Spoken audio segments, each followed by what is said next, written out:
श्रीमन्नारायण नारायण हरि हरि भजमन्नारायण नारायण हरि हरि श्रीमन्नारायण नारायण हरि हरि। नमस्कार प्रिय भक्तजनों, आप सभी का मायरा वॉइस चैनल में हार्दिक स्वागत है। आप सभी को मार्गशीर्ष की कृष्ण पक्ष की उत्पन्ना एकादशी की हार्दिक शुभकामनाएं। भगवान विष्णु और माता लक्ष्मी की कृपा आप सभी पर सदैव बनी रहे।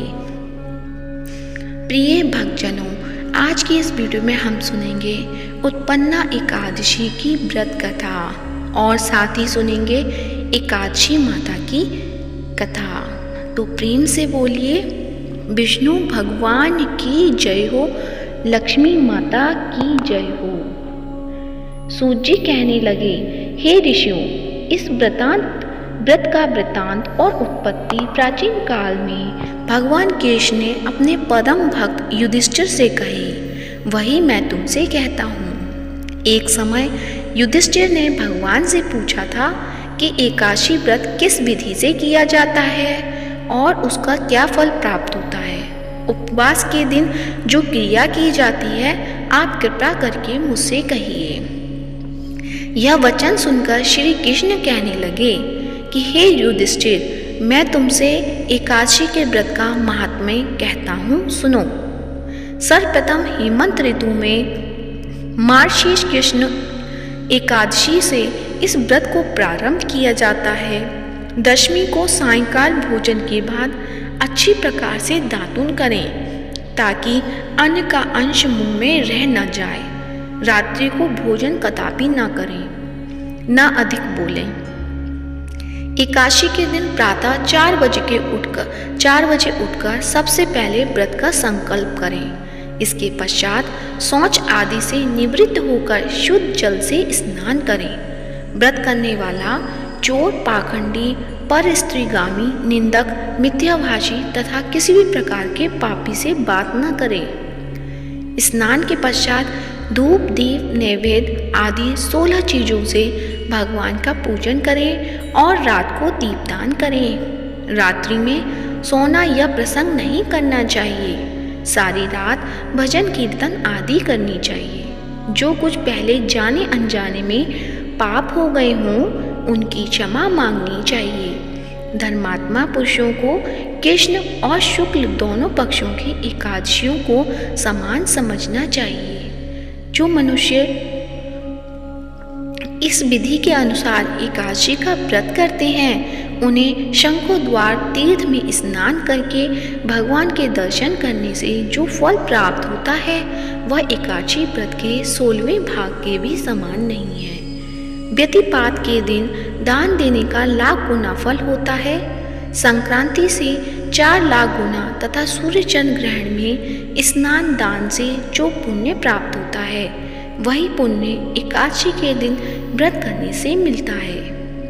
अश्वमेध यज्ञ करने से 100 गुना तथा 1 लाख तपस्वियों को 60 वर्ष तक भोजन कराने से 10 गुना, 10 ब्राह्मणों अथवा 100 ब्रह्मचारियों को भोजन कराने से 1000 गुना पुण्य भूमि दान करने से होता है। उससे 1000 गुना पुण्य कन्यादान से प्राप्त होता है। इससे भी 10 गुना पुण्य विद्या दान करने से होता है। विद्या दान करने से 10 गुना पुण्य भूखे को भोजन कराने से होता है। अन्नदान के समान इस संसार में कोई ऐसा कार्य नहीं जिससे देवता और पितर दोनों तृप्त होते हों, परंतु एकादशी के व्रत का पुण्य सबसे अधिक होता है। 1000 यज्ञों से भी अधिक इसका फल होता है। इस व्रत का प्रभाव देवताओं को भी दुर्लभ है। रात्रि को भोजन करने वाले को उपवास का आधा फल मिलता है और दिन में 1 बार भोजन करने वाले को भी आधा ही फल प्राप्त होता है। जबकि निर्जल व्रत रहने वाले का महात्म्य तो देवता भी वर्णन नहीं कर सकते।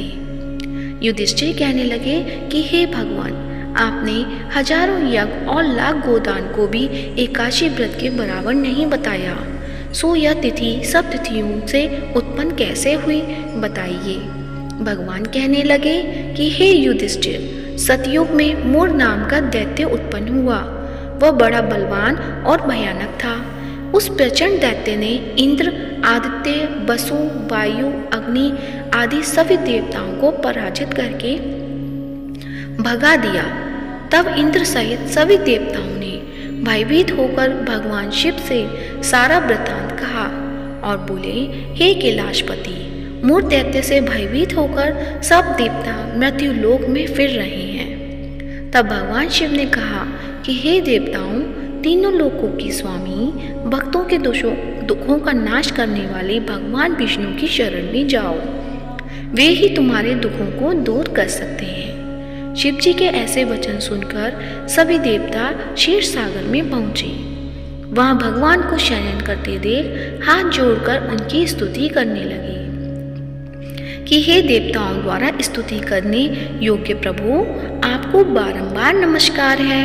देवताओं की रक्षा करने वाले मधुसूदन, आपको नमस्कार है। आप हमारी रक्षा करें। दैत्यों से भयभीत होकर हम सब आपकी शरण में आए हैं। आप इस संसार के कर्ता, माता पिता, उत्पत्ति और पालन करता और संहार करने वाले हैं। सबको शांति प्रदान करने वाले हैं। आकाश और पाताल भी आप ही हैं। सबके पितामह ब्रह्मा, सूर्य, चंद्र, अग्नि, सामग्री, होम, आहुति, मंत्र, तंत्र, जप, यजमान, यज्ञ, कल, कर्ता, भोक्ता भी आप ही हैं। आप सर्वव्यापक हैं। आपके सिवा तीनों लोकों में चर तथा अचर कुछ भी नहीं है। हे भगवान, दैत्यों ने हमको जीतकर स्वर्ग से भ्रष्ट कर दिया है और हम सब देवता इधर उधर भागे भागे फिर रहे हैं। आप उन दैत्यों से हम सबकी रक्षा करें। इंद्र के ऐसे वचन सुनकर भगवान विष्णु कहने लगे कि हे इंद्र, ऐसा मायावी दैत्य कौन है जिसे सब देवताओं को जीत लिया है? उसका नाम क्या है? उसमें कितना बल है और किससे आश्रय में है तथा उसका स्थान कहाँ है? यह सब मुझसे कहो। भगवान के ऐसे वचन सुनकर इंद्र बोले, प्राचीन समय में एक नाड़ी जंग नामक राक्षस था। उसके महापराक्रमी और लोक विख्यात मूर नामक का एक पुत्र हुआ। उसकी चंद्रावती नाम की नगरी है। उसी ने सब देवताओं को स्वर्ग से निकालकर वहां अपना अधिकार जमा लिया है। उसने इंद्र, अग्नि, वरुण, यम, वायु, ईश, चंद्रमा आदि सबके स्थान पर अधिकार कर लिया है। सूर्य बनकर स्वयं ही प्रकाश करता है, स्वयं ही मेघ बन बैठा है और सबसे अजय है। हे असुर निकंदन, उस दुष्ट को मारकर देवताओं को अजय बनाइए। यह वचन सुनकर भगवान ने कहा, हे देवताओं, मैं शीघ्र ही उसका संहार करूंगा। तुम चंद्रावती नगरी जाओ। इस प्रकार कहकर भगवान सहित सभी देवताओं ने चंद्रावती नगरी की ओर प्रस्थान किया। उस समय दैत्य मूर सेना सहित युद्ध भूमि में गरज रहा था। उसकी भयानक गर्जना सुनकर सभी देवता भय के मारे चारों दिशाओं में भागने लगे। जब स्वयं भगवान रणभूमि में आए तो दैत्य उन पर भी अस्त्र शस्त्र आयुध लेकर दौड़े। भगवान ने उन्हें सर्प के समान अपने बाणों से बींध डाला।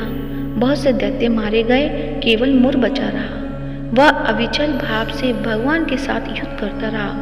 भगवान जो भी तीक्ष्ण बाण चलाते वह उसके लिए पुष्प सिद्ध होता। उसका शरीर छिन्न भिन्न हो गया, किंतु वह लगातार युद्ध करता रहा। दोनों के बीच मल्ल युद्ध भी हुआ। 10,000 वर्ष तक उनका युद्ध चलता रहा, किंतु मूर नहीं हारा। थककर भगवान बद्रिक आश्रम चले गए। वहाँ हेमवती नामक सुंदर गुफा थी।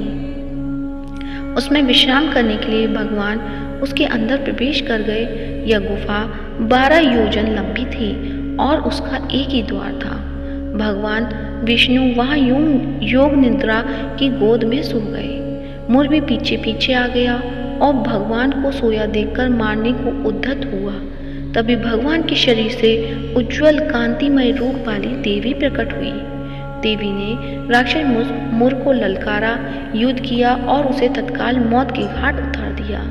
श्री हरि जब योग निद्रा की गोद से उठे तो सब बातों को जानकर उस देवी से कहा कि आपका जन्म एकादशी के दिन हुआ है, अतः आप उत्पन्ना एकादशी के नाम से पूजित होंगी। आपके भक्त वही होंगे जो मेरे भक्त हैं। तो प्रेम से बोलिए विष्णु भगवान की जय हो, एकादशी माता की जय हो। अब सुनते हैं एकादशी माता की कथा। तो प्रेम से बोलिए एकादशी माता की जय हो। एक बार एक राज्य में एक राजा रहा करता था। राजा बहुत ही बुद्धिमान और बलशाली था। राजा सदैव अपनी प्रजा का बहुत अच्छे से ध्यान रखता था। प्रजा भी अपने राजा को बहुत पसंद करती थी। राजा की 2 बेटियां थीं। राजा अपनी दोनों बेटियों से बहुत प्रेम करता था। राजा की छोटी बेटी देखने में बहुत सुंदर और आकर्षक थी और राजा की बड़ी बेटी छोटी बेटी के मुकाबले थोड़ा कम सुंदर थी।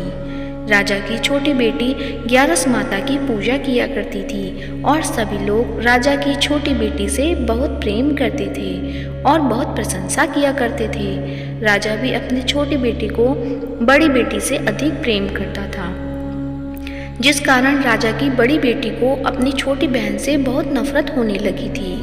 राजा की दोनों बेटियां जब बड़ी हो गईं, तब एक पड़ोस राज्य में रहने वाला राजकुमार राजा की बड़ी बेटी के लिए रिश्ता लेकर आया। लेकिन जैसे ही उस राजकुमार की नज़र राजा की छोटी बेटी पर पड़ी, तो वह राजकुमार राजा की छोटी बेटी पर आकर्षक हो गया और उससे पहली नज़र में प्रेम कर बैठा। उस राजकुमार ने राजा की बड़ी बेटी के साथ विवाह करने से मना कर दिया और उसने राजा से कहा कि मैं आपकी छोटी बेटी से विवाह करना चाहता हूँ। जिसके बाद राजा की बड़ी बेटी यह देखकर अपनी छोटी बहन से बहुत क्रोधित हो गई और राजा की बड़ी बेटी ने अपनी छोटी बहन को अपना सबसे बड़ा दुश्मन मान लिया। राजा की बड़ी बेटी ने अपनी छोटी बहन से बदला लेने का निर्णय किया, जिसके लिए उसने अपनी छोटी बहन को जान से मारने का निर्णय किया। राजा की बड़ी बेटी ने अपनी छोटी बहन को मारने के लिए सबसे पहले एक लड्डू में जहर मिलाकर अपनी छोटी बहन को दे दिया और उसको लड्डू खाने के लिए कहा। लेकिन लड्डू खाने के बाद भी छोटी बहन को कुछ नहीं हुआ। बड़ी बहन यह देखकर बहुत आश्चर्यचकित हो गई, लेकिन बड़ी बहन ने हार नहीं मानी और उसने जब रात में छोटी बहन अपने कमरे में सो रही थी, तब एक मटके में सांप रखकर उसे कमरे में छोड़ दिया। लेकिन सांप भी छोटी बहन का कुछ नहीं कर पाया। जिसके बाद बड़ी बहन ने अपनी छोटी बहन से कहा कि चलो हम लोग कुएं में से पानी भरकर लाते हैं। जिसके लिए वह अपनी छोटी बहन को पानी भरने के बहाने कुएं के पास ले गई और उसने अपनी छोटी बहन को कुएं में धक्का दे दिया। लेकिन छोटी बहन को तब भी कुछ नहीं हुआ, क्योंकि हर बार ग्यारस माता उसकी रक्षा कर रही थी और उधर बड़ी बहन अपने सारे प्रयासों के बाद असफल हो रही थी, जिससे वह बहुत क्रोधित होती जा रही थी। फिर उसने अपनी छोटी बहन के पास जाकर उससे खुद ही पूछा कि मेरी छोटी बहन तुमको पता है, भगवान ने सबकी मृत्यु एक निश्चित समय पर लिखी हुई है और कैसे तुम्हारी मृत्यु होगी, क्या यह तुम जानती हो? तब छोटी बहन ने अपनी बड़ी बहन को बताया कि हाँ, मैं तो जानती हूँ कि मेरी मृत्यु कैसे होगी। छोटी बहन से यह सुनकर बड़ी बहन मन ही मन बहुत प्रसन्न होने लगी और उसने अपनी छोटी बहन से कहा कि तुम मुझे अपनी मृत्यु का राज बताओ। छोटी बहन ने अपनी बड़ी बहन से कहा कि मेरी मृत्यु तो एक तोते में है, जो तोते के गले में एक हार है, उससे मेरी मृत्यु होगी। जब तक कोई भी व्यक्ति तोते को मारकर वह हार अपने गले में पहनेगा तो मैं मूर्छित हो जाऊंगी और जैसे ही उस हार को अपने गले से उतारेगा तो मैं वापस से जीवित हो जाऊंगी। अपनी छोटी बहन की मृत्यु का राज जानकर बड़ी बहन बहुत ही खुश हो गई और उसने अपनी छोटी बहन को मारने के लिए उसके पालतू तोते को ढूंढना शुरू कर दिया और छोटी बहन को इस बात का आभास हो गया था कि कोई उसकी जान लेना चाहता है, जिसके लिए वह अपने पिताजी के पास गई और उसने अपने पिताजी से कहा कि पिताजी, मेरी मृत्यु के बाद आप मुझे जलाइएगा मत, बल्कि आप मुझे अपनी पुरानी वाली हवेली में एक पलंग पे लिटाकर छोड़ दीजिएगा। अपनी छोटी लड़की की यह बात सुनकर राजा बहुत ही आश्चर्यचकित हो गए। राजा ने छोटी बेटी से पूछा कि बेटी, तुम यह क्या कह रही हो? तब राजा की छोटी बेटी ने बताया, पिताजी, समय किसी के लिए नहीं रुका है, कब क्या हो जाए किसी को कुछ पता नहीं है। और फिर राजा ने अपनी छोटी बेटी से कहा कि तुम ऐसी बातें क्यों कर रही हो? 2-3 दिन में तो तुम्हारा विवाह है। लेकिन छोटी बेटी ने अपने पिताजी को ऐसा करने पर मजबूर कर दिया और उनसे वचन ले लिया। राजा ने भी अपनी छोटी बेटी की बात स्वीकार कर ली और 2-3 दिनों के बाद जब शादी का समय आया तब राजकुमार बारात लेकर राजा के घर आया और राजकुमार और राजा की छोटी बेटी का विवाह शुरू हो गया। जैसे ही राजा की छोटी बेटी राजकुमार के साथ फेरे लेना शुरू करती है तो उसकी बड़ी बहन अपनी छोटी बहन के कमरे में जाकर उसके तोते को पकड़ लेती है और उसको चांदू से मार देती है। तोते के गले में जो हार था उसको अपने गले में धारण कर लेती है। जैसे ही बड़ी बहन उस हार को अपने गले में धारण करती है तो उधर छोटी बहन 3.5 ही फेरे ले पाती है और वहीं बेहोश होकर गिर जाती है। जिसके बाद राजा ने बड़े बड़े दर्द हकीमों को बुलाया और अपनी छोटी बेटी का इलाज करने के लिए कहा। राजा की बात सुनकर वैद्य ने छोटी बेटी को जब चेक किया तो राजा को बताया कि आपकी बेटी ना तो जीवित है और ना ही मरी हुई है, यह मैं पहली बार देख रहा हूँ। राजा ने वैद्य और हकीम को यह बात बाहर बताने से मना कर दिया और उनको कहा कि अगर तुमने यह बात किसी और को बाहर बताई तो हम तुम्हें फांसी दे देंगे। राजा ने अपनी छोटी बेटी को पुराने महल में ले जाकर एक पलंग में लिटा दिया और वहाँ पर कुछ सैनिकों को तैनात कर दिया। वापस अपने महल पर आ गया। राजा की बड़ी बेटी अपने पिताजी के पास आई और कहने लगी, पिताजी, अगर यह शादी संपन्न नहीं हुई तो आपकी इज्जत का क्या होगा? आप कहें तो मैं आपकी इज्जत बचाने के लिए राजकुमार से शादी करने के लिए तैयार हूँ। जिसके बाद राजा ने अपनी बड़ी बेटी की बात मान ली और राजा ने बड़ी बेटी को छोटी बेटी के कपड़े पहना कर मंडप पर भेज दिया। लेकिन राजकुमार यह जान गया कि यह राजा की छोटी बेटी नहीं है बल्कि यह राजा की बड़ी बेटी है। लेकिन जब राजकुमार ने शादी करने से मना किया तो सभी लोगों ने राजकुमार को विवश करके राजा की बड़ी बेटी से बचे हुए फेरों को संपन्न करा दिया और विवाह करवा दिया। जिसके बाद राजकुमार राजा की बड़ी बेटी को अपनी महल ले गया। राजकुमार राजा की बड़ी बेटी से ना तो बात करता था, न ही उसको पसंद करता था और ना ही उसके आसपास भटकता था। और राजकुमार ने यह फैसला लिया था कि वह अपनी प्रेमिका को ढूंढकर रहेगा और यह बात जानकर रहेगा कि उसके साथ क्या हुआ है। एक दिन राजकुमार अपने घोड़े पर सवार होकर राजा के पुराने महल के पास पहुंच गया, जहां पर उसने कुछ सैनिकों को देखा। महल के पास पहुंचकर राजकुमार ने जब महल को ध्यान से देखा तो वह समझ गया कि यह तो हमारे ससुर जी का महल है। तब राजकुमार ने सैनिकों से पूछा कि तुम लोग यहाँ क्या कर रहे हो और इस महल के अंदर उस पलंग पे कौन लेटा है। इसके बाद सैनिकों ने बताया कि यहाँ पर राजा की छोटी बेटी लेटी है। यह सुनकर राजकुमार बहुत प्रसन्न हुआ और वह तुरंत अपनी प्रेमिका के पास पहुँच गया और उसकी सेवा करने लगा। जैसे ही रात हुई तो राजा की छोटी बेटी उठकर खड़ी हो गई। राजकुमार यह देखकर बहुत खुश हो गया और उसने अपनी प्रेमिका से पूछा कि तुम यहाँ क्या कर रही हो, तुम मेरे साथ मेरे घर चलो। राजा की छोटी बेटी ने राजकुमार को सारी बातें बता दी कि मेरी जान एक तोते में बसी थी और मैंने यह बात सिर्फ अपनी बड़ी बहन को बताई थी और मुझे पता है कि उसने ही मुझे मारने का प्रयास किया है। उसके पास एक हार है जिसको वह सुबह पहन लेती है और रात को उतार देती है। जब तक वह हार को पहन लेती है तब तक मैं मूर्छित रहती हूँ और जैसे ही वह हार को उतार देती है तो मैं जीवित हो जाती हूँ और जब तक मेरी बड़ी बहन के पास वह हार है तब तक मैं ऐसे ही जीवित और मूर्छित होती रहूँगी। अगर मेरी बड़ी बहन के पास जो हार वह मेरे हाथ में लग जाए तो मैं हमेशा के लिए जीवित हो जाऊँगी। राजकुमार यह बात सुनकर राजा की छोटी बेटी के पास रहने का निर्णय ले लिया और उसने अपने बचे हुए सारे फेरे उस पलंग पे लेटी राजकुमारी की छोटी बेटी के साथ ले लिए और अपना विवाह पूर्ण कर लिया और वहीं पर ही रहने लगा।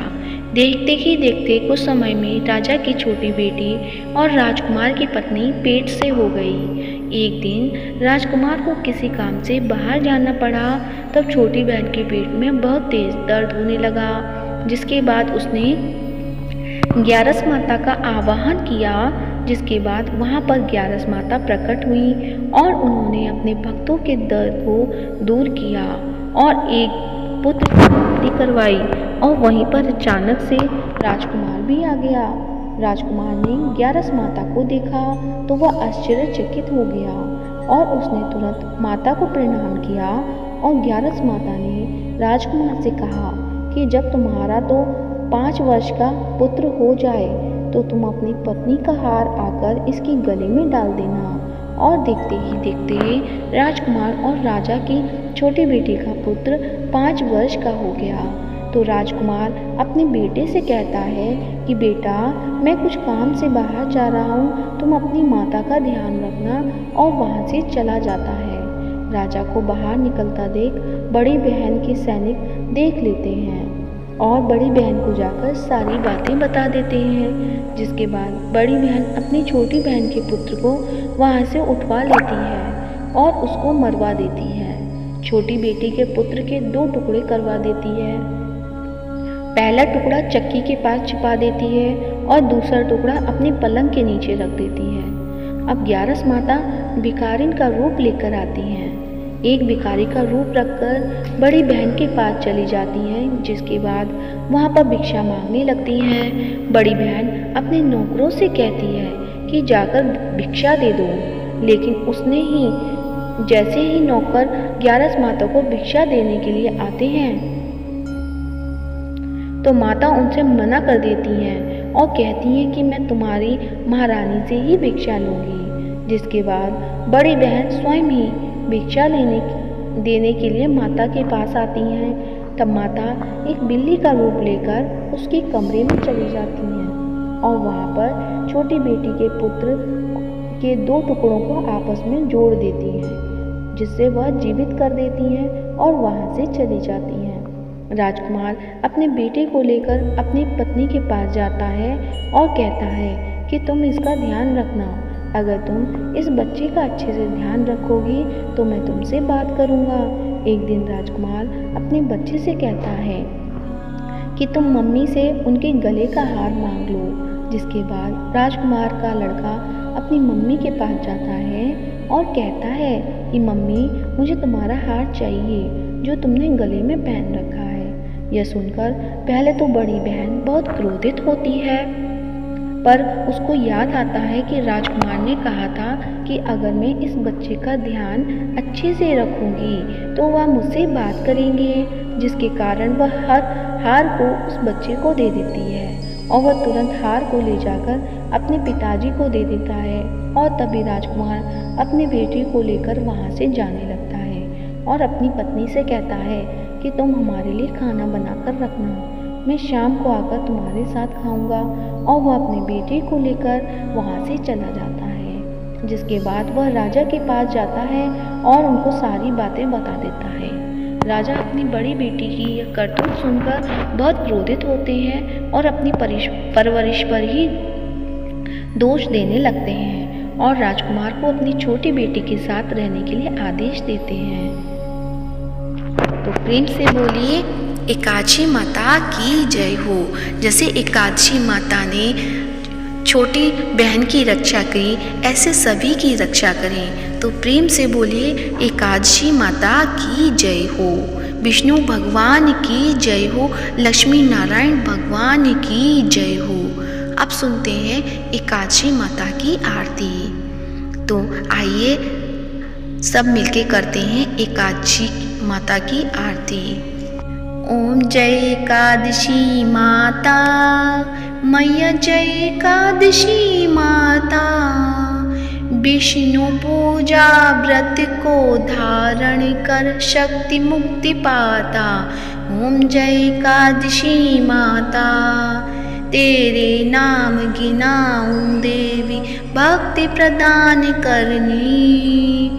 गण गौरव की देनी माता, शास्त्रों में बरनी। ओम जय एकादशी माता, मार्गशीर्ष के कृष्ण पक्ष की उत्पन्ना विषतारिणी जन्मी। शुक्ल पक्ष में हुई मोक्षदा मुक्तिदाता बन गई।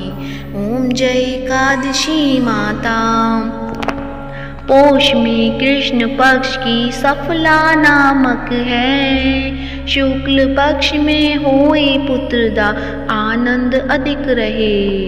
ओम जय एकादशी माता, नाम षटतिला मास में कृष्ण पक्ष आवे। शुक्ल पक्ष में जया कहावे, विजय सदा पावे।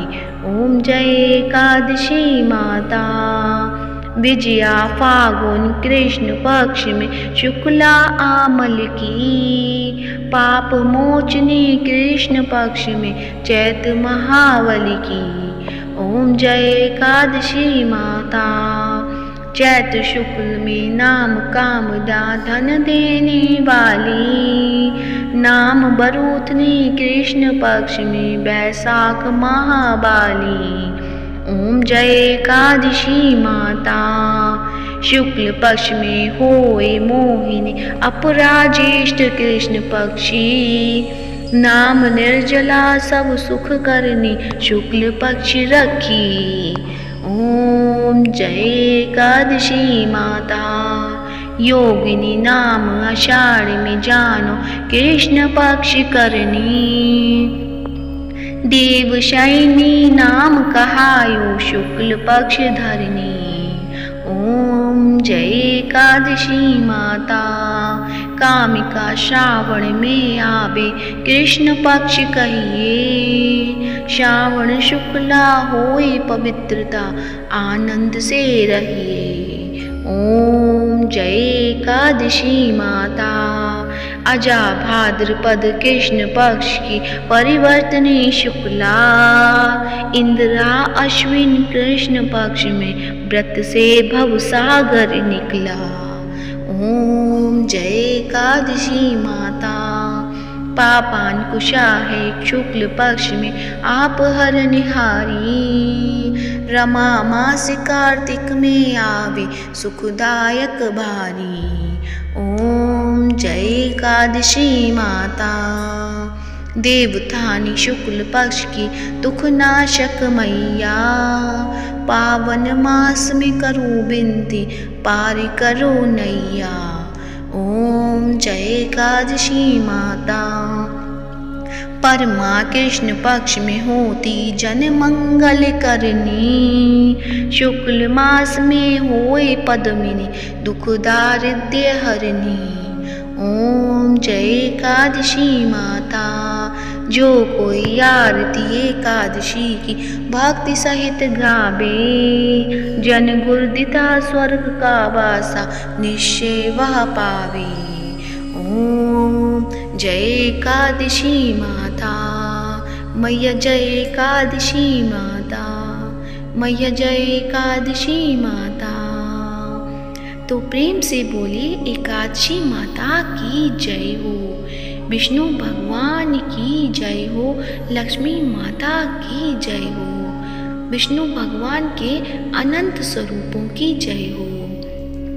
प्रिय भक्तजनों, आप सभी को और आपके परिवार को उत्पन्ना एकादशी की हार्दिक शुभकामनाएं। आशा करती हूँ आप सभी का उत्पन्ना एकादशी का व्रत शुभ और मंगलमय हो। और इस वीडियो को ज़्यादा से ज़्यादा शेयर कीजिए, लाइक कीजिए और साथ ही चैनल को सब्सक्राइब कीजिए और कमेंट बॉक्स में विष्णु भगवान के अनंत स्वरूपों की जय हो या एकादशी माता की जय हो अवश्य लिखें। धन्यवाद। जय श्री हरि।